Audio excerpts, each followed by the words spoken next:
That's why additional tariffs on Chinese goods are in place effective midnight tonight at 104%. Until they make a deal with us, that's what it's going to be. I think they'll make a deal at some point. China will. They want to make a deal. They really do. They want to make a deal. They just don't know how to get it started because they're proud people. China will now pay a big number to our Treasury. This is all taxes. And don't let them keep telling you that this is a tax on our people. I hate that. You know, they say it's a tax. No, often much of it is paid. And hey, look what happened during my first term. We had no inflation, and yet I took in hundreds of billions of dollars in tariffs and taxes from China. No other president got 10 cents in tariffs or taxes from China. I got hundreds of billions of dollars, and I still got along with them because they understood what they were doing was wrong. They understood it. Did you hear what Trump just said? China will now pay a big number to our Treasury. Don't let them keep telling you that this is a big tax on our people. I hate that. He probably hates that because it is literally the truth. I'm going to make this as simple as humanly possible. Tariffs are a tax imposed not on a foreign country, but on an importing company, meaning American companies that import goods from China pay the tariffs. And those increased costs are passed on to us, the consumers. That is how it works. The US government doesn't have the ability to extract money from China's treasury. It doesn't work that way. The US government can only add a tax on goods coming into the US from China. That tax is paid by the importing company to be able to accept those goods, meaning the American company pays, and of course, they're not going to shoulder the cost, they're going to raise prices. That means we pay more. I don't know how to make this any simpler. So when Trump beats his chest that we're going to get so much money from China, no, not correct. Straight up lie. He is extracting money from Americans. He is taxing us and pretending that it's coming from China. He's either stupid or he thinks you are. Either way, not great.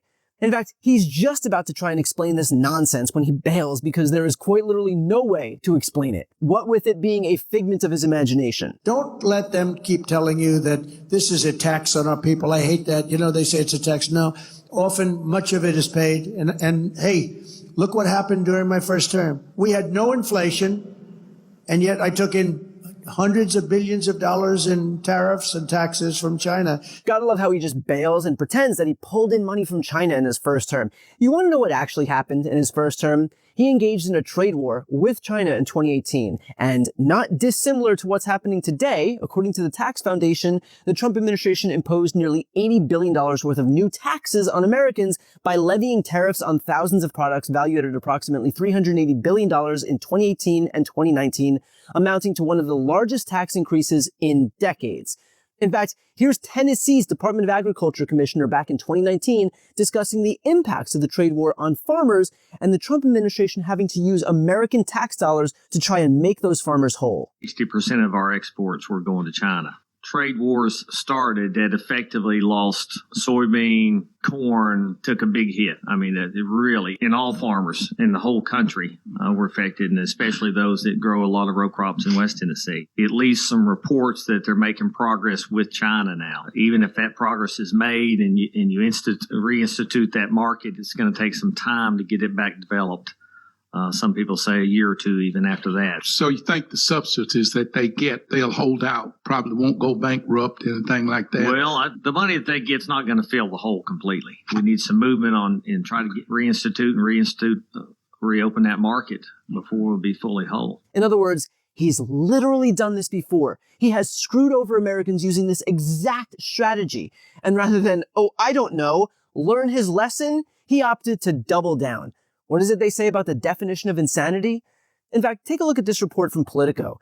The farm economy has shifted dramatically since 2018. Higher inflation has sent prices for fertilizer, seed, and other inputs soaring and increased interest rates for farmers' annual operating loans to as high as 8% this year. Prices for major crops like soybeans and corn have plummeted roughly 40% since 2022, partly because Trump's first trade war reshaped the global markets for soybeans, with Brazil and Argentina emerging as major competitors to the U.S. And though Trump is starting to explore another bailout, the funds he used to assist farmers the first time is now nearly depleted. Quote, we have an example of what happened in the past, and it's a very similar situation, except the farm economy at that time was much stronger than it is now, said Caleb Ragland, president of the American Soybean Association and a Kentucky farmer. We don't have any margin for error. We are going to lose a generation of young farmers. which is so weird because I thought that Donald Trump's trade war had no adverse impacts on the US and instead brought in billions of dollars from China. So either all of America's farmers are lying or Donald Trump is. Take all the time you need with that one. In fact, it's like Donald Trump saw farmers struggling and thought to himself, what if I figured out how to screw over an even broader swath of Americans? But we're going to tariff our pharmaceuticals, and once we do that, they're going to come rushing back into our country because we're the big market. The advantage we have over everybody is that we're the big market. So we're going to be announcing very shortly a major tariff on pharmaceuticals, and when they hear that, they will leave China, they will leave other places because they have to sell. Most of their product is sold here. That's right. He's got his sights set on pharmaceuticals now, meaning now drugs are going to be more expensive because Donald Trump is wielding his sledgehammer everywhere. So the drugs that you rely on to keep diseases at bay or your health in check or your life intact, Donald Trump wants to make sure that when we import those from other countries, they all get a little bit more expensive. Unless you think that he will ever deign to admit any of this, even despite his previous failed attempts, rest assured he won't. And I really think we're helped a lot by the tariff situation that's going on, which is a good situation, not a bad. It's great. It's going to be legendary. You watch, legendary in a positive way, I have to say.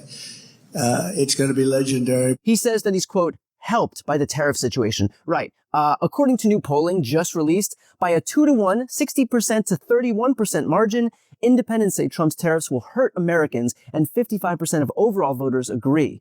And Trump is underwater on the economy overall. 46 approve, 51 disapprove, with independents disapproving 52 to 45.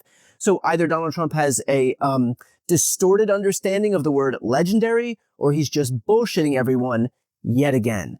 So when Trump begs everybody not to believe their lying eyes and lying ears and what the farmers are saying and the economists are saying and his own allies and the media are saying, that should be all the proof you need that Donald Trump has fully lost control of the narrative and that we are hovering right above the target. Before you go, first, if you enjoyed this content and you want to see more and support independent media, please subscribe to this Facebook page. But second, the reality is that we're now in a political environment where this administration can lean on any of the social media platforms to suppress certain voices if they don't like critical coverage. That means my longevity here is in the hands of a few tech billionaires who are already making it clear to this administration that they're perfectly willing to suppress dissent. To that end, signing up for my newsletter is a great way for me to reach you directly if that ever becomes necessary. Just go to briantylercohen.com and click up top where it says sign up. It's completely free, but there's also an option to do a paid subscription if you'd like to support my work. I really appreciate it. Thanks so much for watching.